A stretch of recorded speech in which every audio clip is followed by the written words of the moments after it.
This Jocks 94.5 podcast is brought to you by Millennium Satellite and Video. Log on to msbnow.com. TV excellence everywhere. That's Millennium. McElroy and Cubelic in the morning starts now. All right, welcome back in. McElroy and Cubelic in the morning, 7:30, Friday, August 8th. McElroy still in Dallas. We're going to go to the practice fields in downtown Birmingham. Trent Dilfer, UAB head football coach, joining us now on the Higginbotham hotline before heading to practice. I want to start with this, Coach. I was kind of taking a peek at you guys the other day, and the thing that continued to stick out to me, kind of get an idea what you guys were going to be this year, was running back. And I know not all that I saw are going to be back with you, but the few that I did see that are going to be back on your roster again, man, those kids run hard. They're not going out of bounds. They're looking for contact. They're finishing north and south. And I know for what you want to be offensively, it's got to be a pretty good place you feel like you're going to start with what you're going to be able to put on the field this season. Yeah, you're right. By the way, nice to be back with you guys. Yeah, it's a good group. They've practiced really well so far. They had a great off season. You know, losing Lee Beebe in the off season was tough, but a great kid and deserved what he got going to Indiana. But getting Isaiah Jacobs back healthy, Javon Jackson, who we got in the portal, who's been a really productive back in college football, and is even better than we thought he would be once he got here. And then Solomon Beebe, who has really Lee's younger brother, who you saw last year a little bit, some kick return duties and scored a touchdown late in the season, has really come on and elevated his game. So we feel confident that position. It's been one of the strengths of camp so far and of the offseason. So it's a legacy here to run the football. It's part of UAB's identity. Started with Bill Clark and Brian Vincent and Henley Brigham, who all were steadfast about running the football, and we're the same way, and we have the same quality of back that's been here for a long time. Coach, Javon's a Decatur kid. I've heard coaches over time since this portal started the way that it is now. I can remember Kane Womack at South Alabama, Eddie Robinson Jr. at Alabama State, all telling us, hey, we keep in touch with these guys because when they do get in the portal, we're kind of hoping they want to get back closer to home, and that gives us an advantage. Would this be sort of one of those stories?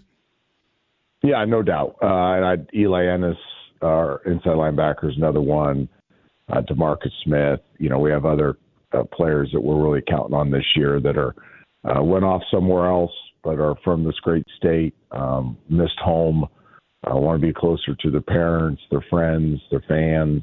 I think they realize they go taste the apple somewhere else and realize it's better here in Bama and come back and want to be part of Alabama football. I think it's a distinct advantage we have here in the state where kids want to come back and play football where they grew up. So looking at kind of the emphasis heading into the fall camp period, if there's one thing that you feel like is the number one priority for you, what would you say that is as you're now heading into week number 2? Finding out who breaks and who's unbreakable. You know, it's 2 years of just finding, breaking in the wrong moments, breaking down mentally, breaking down physically, breaking down emotionally. We've had horrible emotional regulation discipline in 2 years, breaking down technically. Like if you go back, which I did, and just watched every snap of every game of these 2 miserable years, you just see a lot of breaking down. So it was pretty simple to me when we came back in the winter was we got to identify those that we can trust that won't break in big moments. I think one of the great things about college football is the offseason. One of the worst things about college football is the offseason. It's great because you get a lot of work, get a lot of camaraderie, get a lot of building. We have a great strength coach and leader, so we do a lot of cool things. The bad part about it is you get fooled because it's underwear. Nobody's tackling, nobody's finishing, nobody's hitting, nobody's doing the football things that you actually have to do to win football games. Nobody's having high-pressure moments where they got to think clearly. So we try to create as many things as possible to, create the pressure that it takes to play in a game physically, mentally, emotionally, and see which ones could grow in the midst of that instead of breaking down. So that's really been our focus. There's a lot of other technical things and football things, but none of those things matter if you're gonna break. I don't think there's any doubt. It's one of the things I was watching that Netflix documentary on SEC football last night, and we've heard a couple of coaches talking about it through camp. Is just the kids are more sensitive this day and age. Bottom line, like no nice way to say it, no two ways around it. It's just kind of is what it is. How do you continue to try to adjust to that with the personality of today's college football player? Don't put me on my pulpit, but I think it's not just kids, right? I think everybody. We're in a culture where feelings determine action too often, and part of maturity and wisdom is just choosing best over how you feel. There's a lot of things we have to do as adults, as parents, as productive members of society, impactful humans, that doesn't feel good. Like you don't want to do it, but you have to do it because it's better for the people around you. It's better for you. And we've really stressed that. That's part of the breaking. What we identified as why most of them break is because they get in their feelings instead of just choosing to do what is best. What is best for them many times. It's best to have good habits. It's best to eat well. It's best to hydrate. It's best to try your hardest. It's best to go to class. It's best to study. Like I can go on and on and on. But you don't always feel like it. Many times you feel like binging Netflix, or you feel like getting on your Instagram feed, or you feel like self-medicating, or you feel like whatever. That doesn't mean it's best. And we're trying to get these kids to understand, don't let their feelings rule them, let best decisions rule them. And the more we emphasize it, a lot of eye rolling, a lot of what you're crazy, coach, but you keep holding them to that standard, and over time you start seeing them choose best over their feelings and break less. Well, I would think that with your background, having played and won a Super Bowl, it feels like to me you would be in a really good spot to be able to illustrate that message of going the extra mile and doing what you need to do. I do want to ask you about Jalen and how he's progressed this offseason. I know talking to you a couple months back, you're really pleased with where he's at and how he continues to kind of take ownership. Where are we at with the quarterback spot and how he's processing things right now? Yeah, I want to go back real quick to how you led to that, and I'll answer the question, Greg. But it's not. I think sometimes most of these kids weren't born when I played. Most of them weren't. They have no idea. So that's not that big of a deal. What is a big deal, though, is to give them 84 years of professional coaching experience on the staff. So it's not just me. It's multiple guys on the staff have been in professional football and been where they want to be. I gave him a stat yesterday in offense.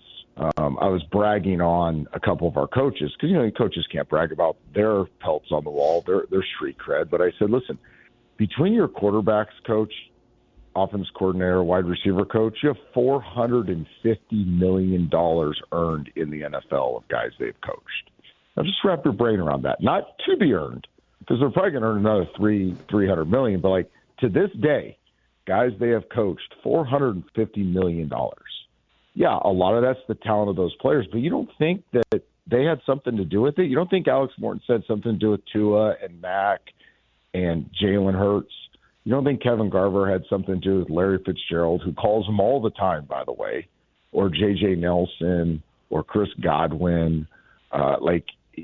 These guys know what they're talking about. So that has been something that has really been impactful, is when our coaches are echoing the same message that I'm echoing, and these players are like, I should probably listen because they do know what's best for me. They've seen people reach the dreams that I want to reach and help them get there. Maybe they can help me too. And Jalen fits into that. I think Jalen, we've had to speed up. We've had to create multiple seasons for him within the off season, pressure-packed moments, high-intensity things. because he just hasn't played a lot of college football. He's got 8 career starts under his belt. We're expecting him to play like he's had 40 career starts under his belt. So his willingness, his preparation, his engagement, all those things are an A+. Camp has been a C+. I think it's been solid. I think his instincts have gotten better. I think he's more natural playing the position. There was some stiffness last year. There was some awkwardness in how he played it. That's kind of going away. But as I've told him, you're never going to reach the standard, the expectation of Mort and I. It's just too high. We expect perfection. But just keep preparing that way, and then game day will unleash you and let you loose, and we'll see what happens. Trent Dilfer, UAB head football coach, joining us on the Higginbotham Hotline. Where has your team excelled the most? What has satisfied you the most so far through fall camp? And like you said, a lot of it can be fool's gold because not a ton of time in actual pads, knocking each other around just yet.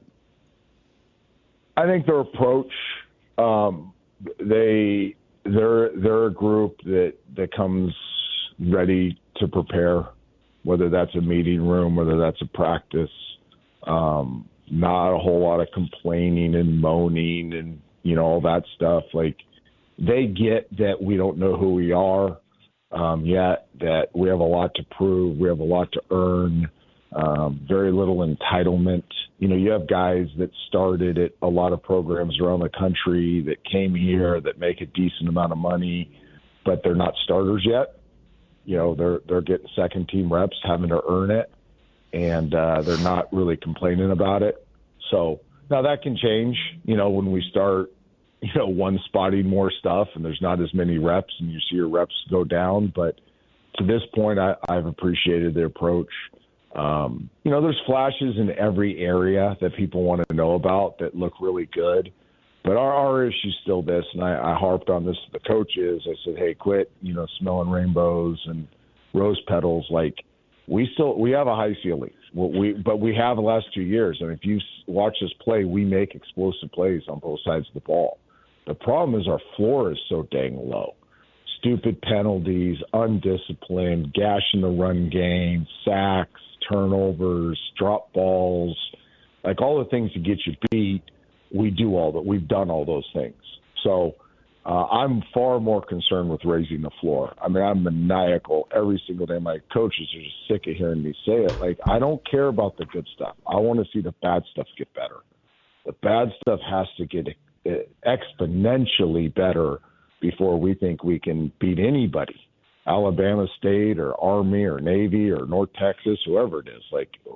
We're beat ourselves. We got to figure out how not to beat ourselves. Defensively, with so many new pieces, new voice in the room, all the things that you're trying to accomplish and improve, it feels like turnovers have to be number one. Just looking at everything, it feels like that has to be number one.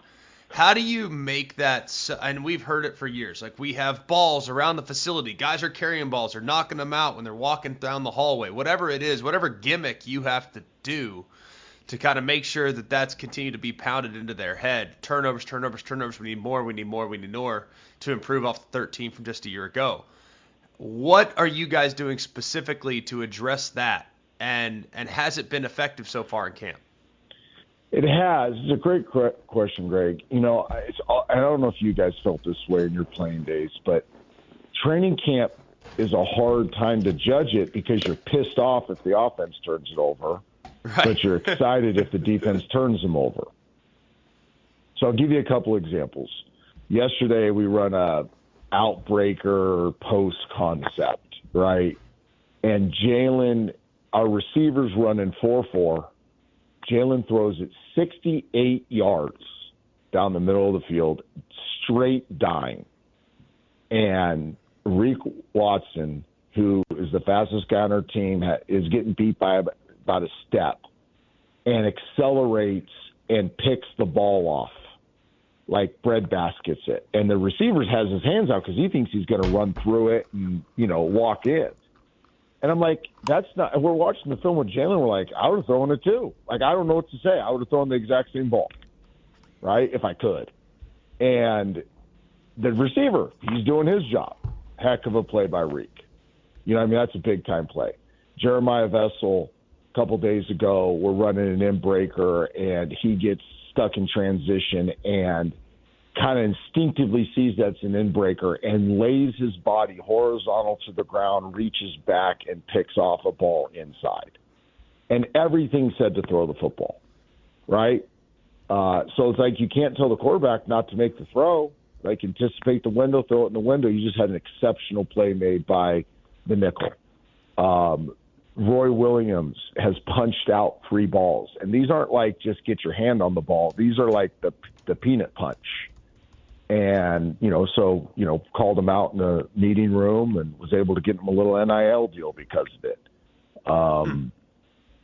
Denver Warren a couple days ago in practice is getting washed. He's double teamed and he spins out of the double team. It's a live period. Spins out of the double team and dives horizontally to punch out the ball on a running back and gets it on the ground. So, those things are really encouraging. Now, the problem is, why'd the ball come out of the running back's hand? You know what I mean? Why didn't the receiver on the post fight for the ball a little bit more? So, for every good, you can look at some bad, too, and be like, we got to stop turning it over. But, man, that's pretty cool that the defense is turning us over on some exceptional plays. So, obviously, it's been a point of emphasis. It's highly competitive. You see the defense scooping and scoring every time the ball hits the ground. Steve Russ is just absolutely maniacal about, excuse my language here, but, the motto is get the damn ball out. That's been encouraging. But, again, I am so skeptical right now because we haven't played a game and I haven't seen the live bullets yet. I see some good. I still see some bad. We have a ton of work to do before I'll feel comfortable getting ready to play Alabama State, who's going to be a really good football team. Coach, we always appreciate the time. I know you got to get on the practice field here in a few minutes. Thanks for hanging out with us today. We love talking football with you. Let's do it again soon.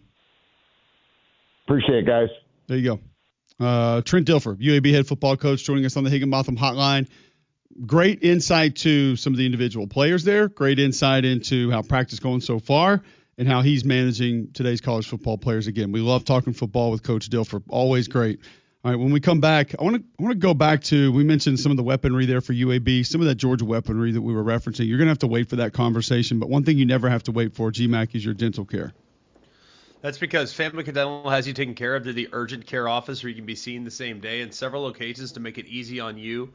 In Hoover, Fultondale, Homewood, Alabaster, and Trustful, they can get you in the same day. They can see you on Fridays and Saturdays. They can accept patients of all ages, and most insurance plans are accepted.